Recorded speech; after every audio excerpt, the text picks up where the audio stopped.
RGPV diploma के previous year के question papers को सॉल्व करने की सीरीज के इस वीडियो में हम ईयर 2024 के कंप्यूटर प्रोग्रामिंग का क्वेश्चन पेपर सॉल्व कर रहे हैं। और आज के इस वीडियो में हम इस क्वेश्चन पेपर का क्वेश्चन नंबर 4 का ऑप्शन सी सॉल्व करेंगे। तो आज के इस वीडियो के लिए जो हमारे पास क्वेश्चन है वो है कि write a C program to display table of a given integer, या किसी दिए गए पूर्णांक को प्रदर्शित करने के लिए सी में प्रोग्राम लिखिए। तो अगर आपके सेमेस्टर एग्जाम में आपसे पूछा जाता है कि किसी दिए गए इंटीजर की टेबल डिस्प्ले करने के लिए एक सी प्रोग्राम लिखें, तो आप इस क्वेश्चन का आंसर कुछ इस तरीके से लिख सकते हैं अपने एग्जाम में। तो चलिए आज के इस वीडियो में हम इस क्वेश्चन को डिटेल में समझते हैं। तो इस क्वेश्चन के जवाब में आप सबसे पहले लिखेंगे कि नीचे एक सी प्रोग्राम है जो दिए गए इंटीजर की मल्टीप्लिकेशन टेबल को प्रदर्शित करता है। कुल मिला के हमें इस क्वेश्चन में क्या करना है कि यूजर से एक नंबर लेना है और उस नंबर कि हमें मल्टीप्लिकेशन टेबल यूज़र को डिस्प्ले करानी है। तो इस प्रोग्राम को लिखने के लिए सबसे पहले जो हम सी में हमेशा लिखते हैं, हम इंक्लूड करते हैं stdio.h को। ठीक है, हमने इंक्लूड कर लिया हेडर फाइल को।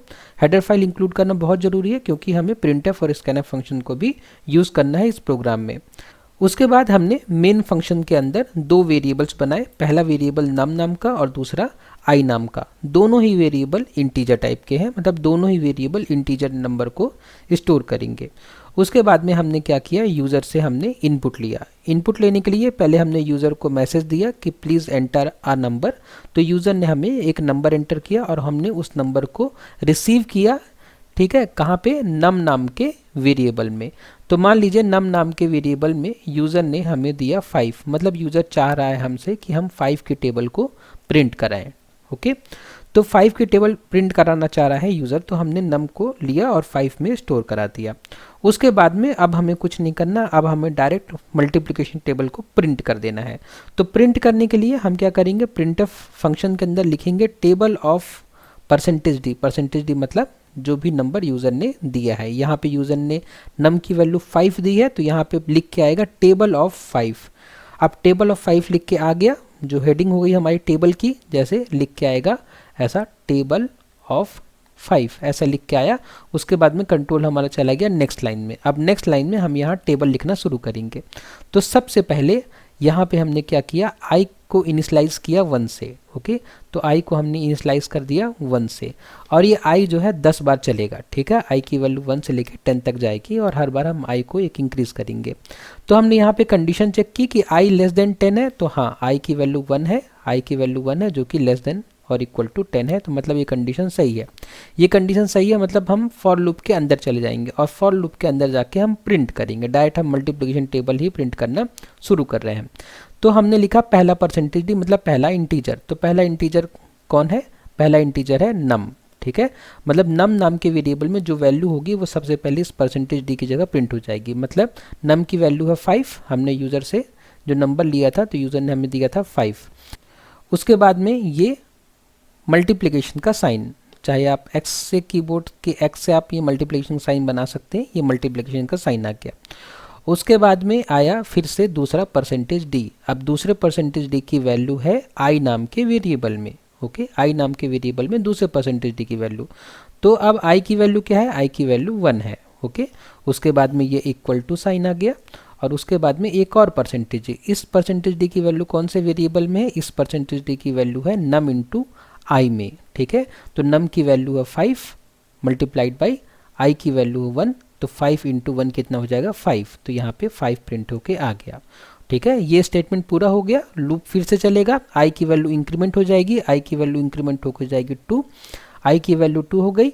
अब फिर से आई की वैल्यू 2 के लिए कंडीशन चेक हुई, ये कंडीशन, तो कंडीशन अभी भी ट्रू है, 2 is less than equal to 10, मतलब कि 2 जो है 10 से छोटा है, 2 जो है 10 से छोटा है, कंडीशन ट्रू है। ये आई हमारा ये चलेगा पूरा 10 तक चलेगा। ठीक है, जब तक आई की वैल्यू छोटी है बराबर 10 तक, तब तक ये पूरा लूप चलेगा।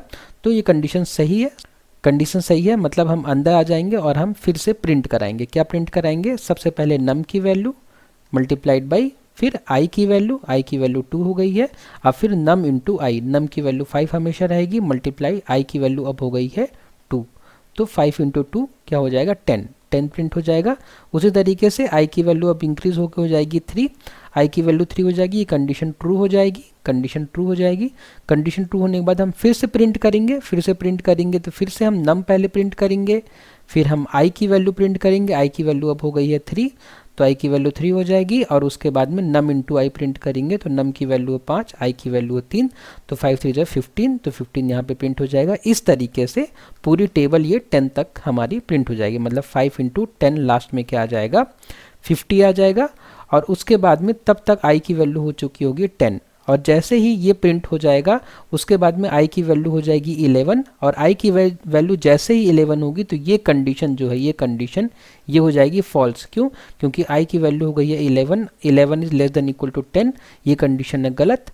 तो गलत मतलब हम फॉर लूप से बाहर आ जाएंगे, फॉर लूप के बाहर आएंगे और हम प्रिंट करा देंगे रिटर्न 0, ठीक है। उसके बाद हमारा प्रोग्राम एंड हो जाएगा।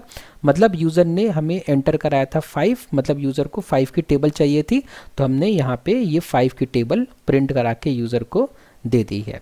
तो इस तरीके से हम किसी भी नंबर का टेबल प्रिंट करा सकते हैं एक सी प्रोग्राम की मदद से। तो इस प्रोग्राम को समझने के बाद चलिए हम एक काम करते हैं, इस प्रोग्राम को हम एक बार VS कोड में रन करके देखते हैं और देखते हैं कि हमारी मल्टीप्लिकेशन टेबल किस तरीके से VS कोड में प्रिंट होके हमें दिखती है। तो मैंने अपना VS कोड ओपन कर लिया है और अपने VS कोड में हमने वही प्रोग्राम लिखा है जो अभी हमने समझा है। इस प्रोग्राम में हमने num और i नाम के दो वेरिएबल बनाए हैं जो इंटीजर टाइप के हैं। उसके बाद में हमने यूज़र से num की वैल्यू मांगी है और उसके बाद में हमने यहाँ पे टेबल को कैलकुलेट किया है और प्रिंट किया है। तो इस प्रोग्राम को मैं रन करता हूँ। इस प्रोग्राम को मैंने रन किया और रन करने के बाद मुझे मैसेज दिखा कि प्लीज़ एंटर अ नंबर, तो मैंने 5 एंटर किया तो मुझे यहाँ पे 5 की टेबल मिल गई आउटपुट में, ठीक है। इस तरीके से अगर हम चाहें तो किसी भी नंबर की टेबल को प्रिंट करा सकते हैं इस प्रोग्राम की हेल्प से। अगर मैं चाहूँ तो यहाँ पे मैं 19 की टेबल भी प्रिंट करा सकता हूँ। देखिए 19 की टेबल है। इसके अलावा आप कोई भी नंबर की टेबल प्रिंट करा सकते हैं, कोई बड़ा नंबर भी ले सकते हैं, जैसे 678 इसकी टेबल भी मैं प्रिंट करा सकता हूँ, ठीक है। तो इस तरीके से आप किसी भी नंबर की टेबल प्रिंट करा सकते हैं इस सी प्रोग्राम की मदद से। तो इस प्रोग्राम को लिखने के बाद आप अपने एग्ज़ाम में इस प्रोग्राम का डिस्क्रिप्शन लिख सकते हैं। आप बता सकते हैं अपने एग्जामिनर को कि हमने इस प्रोग्राम में इनपुट कैसे लिया। इनपुट लेने के लिए हमने स्कैनफ फंक्शन का यूज़ किया, फिर हमने लूप का उपयोग किया। लूप का उपयोग किया हमने टेबल की कैलकुलेशन करने के लिए, और लूप में ही हमने क्या किया था, मल्टीप्लिकेशन किया था, num इंटू i किया था, ताकि हम स्टेप बाय स्टेप मल्टीप्लिकेशन कर सकें प्रत्येक स्टेप का। उसके बाद में हमने क्या किया, आउटपुट में हमने जो हमारा रिजल्ट था उसको हमने डिस्प्ले करा दिया। उसके बाद में आप एग्जाम्पल लिख सकते हैं, आउटपुट का एग्जाम्पल लिख सकते हैं कि जब इस प्रोग्राम को हम रन करेंगे तो हमें इस तरीके से आउटपुट दिखेगा। अगर यूज़र 5 एंटर करता है तो इस तरीके से हमारा 5 का टेबल डिस्प्ले होगा। तो यह प्रोग्राम किसी भी संख्या की मल्टीप्लिकेशन टेबल को 1 से 10 तक प्रिंट करने के लिए उपयोग किया जा सकता है। हमें किसी भी नंबर का मल्टीप्लिकेशन टेबल 1 से 10 तक अगर प्रिंट करना हो तो हम कुछ इस तरीके से प्रिंट कर सकते हैं। तो इस पर्टिकुलर क्वेश्चन के लिए इतना आंसर काफ़ी है। अगर आपको इस आंसर में कोई डाउट है तो प्लीज़ मुझे कमेंट बॉक्स में बताइए। नेक्स्ट वीडियो में जब हम मिलेंगे तो हम इस क्वेश्चन पेपर का नेक्स्ट क्वेश्चन सॉल्व करेंगे। वीडियो को लास्ट तक देखने के लिए धन्यवाद।